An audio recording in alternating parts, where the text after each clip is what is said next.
বিহালী সমষ্টিৰ বৰগাঙৰ পৰা নিৰুদ্দেশ এগৰাকী বিবাহিত মহিলা। যোৱা 24 মে'ত বৰগাঙৰ পৰা নিৰুদ্দেশ এগৰাকী বিবাহিত মহিলা। জানিব পৰা মতে যোৱা 24 মে'ৰ পৰা মৰমী টছা নামৰ 22 বছৰীয়া এগৰাকী মহিলা বৰ্তমানলৈকে নিৰুদ্দেশ হৈ আছে। স্বামী কপিল টছাই বিচাৰ খোচাৰ কৰি মহিলাগৰাকীক বিচাৰি নোপোৱাত বৰ্তমান বৰগাং আৰক্ষী চকীত এখন এজাহাৰ দাখিল কৰিছে। বৰ্তমান বৰগাং আৰক্ষীয়ে ঘটনা তদন্ত আৰম্ভ কৰিছে যদিও মহিলাগৰাকীৰ কোনো খবৰ পোৱা নাই। যদি কোনো সদাশয় লোকে এই মহিলাগৰাকীক দেখা পায় আমাৰ এই ফোন নম্বৰত যোগাযোগ কৰিব 6000974461 অথবা 9531122561। বিহালীৰ পৰা Amit Tasa report by time news Assam.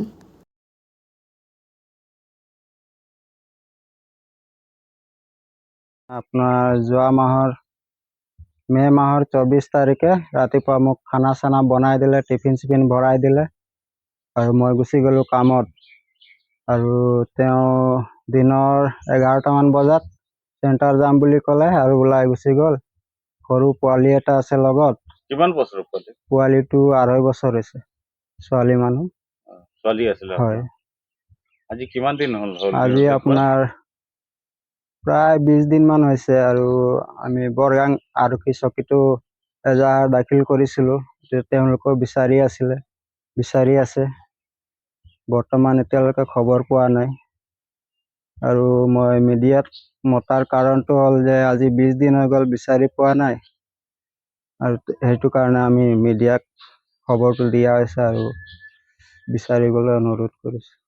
তাতো লৈছোঁ মানে আমাৰ এই জোঁৱাইটো যেতিয়া কৈ গ'ল মানে এনেকৈ মানে ৰাতিপুৱা খানা চানা বনাই দিলে, টিফিন চিফিন বাঢ়ি দিলে তাৰ কোৱা মতে, আৰু এনেকৈ তো 10:30-11টা মানত এই ছোৱালীটো ওলাই গ'ল। কি নাম আছিলে ছোৱালীজনী? হেৰি মৰমী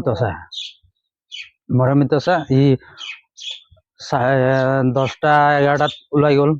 ওলাই যোৱাৰ পাছত তো সন্ধিয়া মোক ফোন আহিলে যে জোঁৱাইটো এনেকৈ ক'লে যে ছোৱালীটো নাই ঘৰত, পোৱালিটোও নাই, আৰু ৰাতিপুৱাতো মোক টিফিন চিফিন বাঢ়ি দিলে, মই খানাও দিলে, মোৰ লগত মিস্ত্ৰীও আছিলে, সিও জানে, আৰু আমাৰ ঘৰত হাই কাজিয়া হোৱাই নাই। তো এইটো বিষয়ে আৰু মই আপোনাক জনালোঁ। ঘৰত কাকো নোকোৱাকৈ ঘৰৰ পৰা নিৰুদ্দেশ হৈছে? হয়। তো এইটো মোক জনালে। তো মই দেওবাৰ দিনটো চালোঁ, শনিবাৰে ওলাইছে। মই দেওবাৰ দিনটো চালোঁ, তাৰ পাছত মই জোঁৱাইক নিদিয়ে মই ক'লোঁ যে আমি থানাত এণ্ট্ৰি দি দিওঁ। পাছত কিবা এটা হ'লে মানে আমাৰ ওপৰত ধৰ মানে ইনকুৱাৰীটো মানে কম আহিব আৰু। তো আপোনালোকে বৰগাং থানাত গৈ এজাহাৰো দিছে?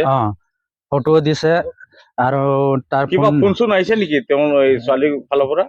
তেনেকেতো মানে হোৱাই নাই। ইহঁতে লোকেশ্যনটো চাই আছে, মানে মোবাইলটো খোলাই নাই, চুইচ অফ আছে। তো সেইটো কাৰণে মানে ইহঁতে ৰিপৰ্টটো আমাক জনোৱা নাই। তো ইহঁতে নিজেই ফোন কৰি পেলাই আমাক জনাইছে যে তহঁতে খবৰ চবৰ পালি নেকি? তো আমি কৈছোঁ যে আমি নাই পোৱা। তো তেতিয়াও ইহঁতে কৈছে যে খবৰটো লৈ থাকিবা, বাই-চান্স ওলাই যাব পাৰে। তো আমাৰ এইটো তাৰ পাছতে এইটো এটা ঘটনা যে ই ওলাই গ'ল, তো কাৰোবাৰ লগত গৈছে বা নিজে ওলাই পেলাই গৈছে বা তাক কোনোবা পাৰ কৰিছে, সেইটো ইজ্জতো আছে। যদি কাৰোবাৰ ল'ৰাৰ লগত যদি গৈছে, পোৱালিটো দেউতাক সমঝাই দিলে ভাল কথা। এটা তো ভাল বলি কি আমি ঘর দ্বার জুড়ি করে খাইবে বলি চিরদিন কারণে আমি ଦେଇଥିଲୁ। তো ঝিও কিবা কজিয়া পেশার কিবা হেলা তো ঘরে মা বাপকু মামা মামি কি সবকু জনেব লাগে।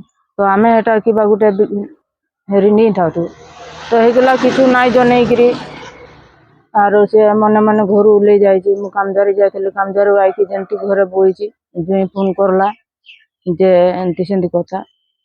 তো সেটু খুঁজি অছু, আমি भी খুঁজি অছু। ভাই সব গলে এই বরগাং থানা হেঁটে এজাহার দেলে, আর তা পিছে আমি মনে মনে খুঁজি অছু, নাই পাইছু।